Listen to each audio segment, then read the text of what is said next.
Sa iba pang mga balita, naging bisita ni Pangulong Duterte si Kazuo Okada, ang chairman ng Tiger Resort Leisure and Entertainment Incorporated.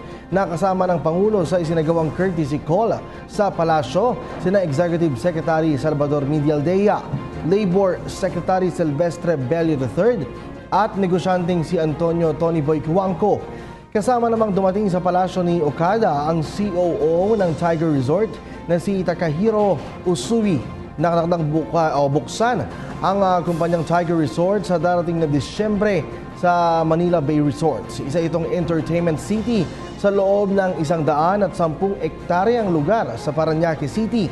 Magiging tampok dito ang 2 towers na may 15 palapag at 500 kwarto. Tinatayang 8,000 trabaho naman ang maibibigay sa pagbubukas ng casino and resort complex na ito.